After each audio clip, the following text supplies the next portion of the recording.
प्यारे बच्चों, तुहाडा मेरे चैनल उपर स्वागत है। बच्चों, अज की वीडियो विच असीं करांगे क्लास 7th की इंग्लिश का लैसन नंबर 8 एंड अर्थक्वेक के क्वेश्चन आंसरस।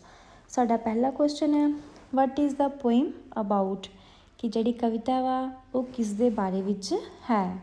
इहदा आंसर आएगा the poem is about an earthquake, कि कविता भूचाल दे बारे विच है। साडा सैकेंड क्वेश्चन आएगा, what happened at the poet ले अवेक, कि कवि दे नाल की वापरिया जदों वो बैड ते लेटिया सी पर जाग रहा सी। इहदा आंसर आएगा his beds began to shake, कि उसका बैड हिलन लग पिया सी।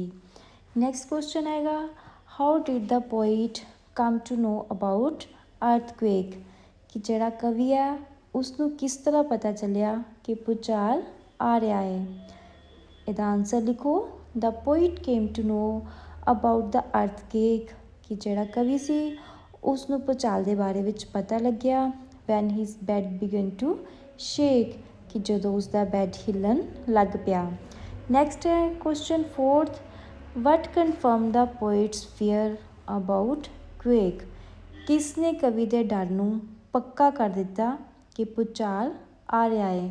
इहदा आंसर आएगा द ट्रैम्बलिंग फैन, हिलते हुए पखे ने confirm the poet's fear about quake, हिलते हुए पखे ने पक्का कर दिता कि भूचाल आ रहा है।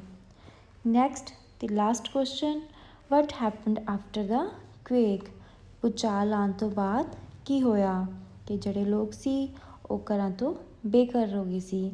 की होया सीगा, होमलैस पीपल, कि लोग घरां तो बेघर हो गए सी। हुण असीं करांगे activity number 5, explain the meaning of the following lines from the poem.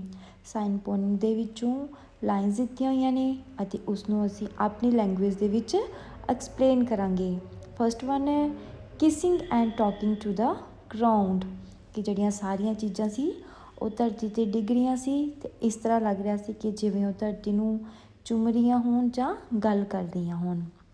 इनू असीं अपने वर्ड्स च लिखते हैं, everywhere everything is found turn to rubble, कि सब जगह ते जिहड़ियां सारियां चीज़ां सीगियां वो मलबे विच बदल गईयां सी, ठीक है ना। Change into debris to the ground, ते वो जिहड़ियां मलबा धरती ते डिग रहा सी ते उसनूं ही कहा गया कि वो जिस तरह धरती नूं किस कर रहीआं होण जां गल कर रहीआं होण। नैक्सट है some of which have now become tombs, कि उन्हां दे विचों जिहड़े कुछ है हुण कबरां बन गए ने।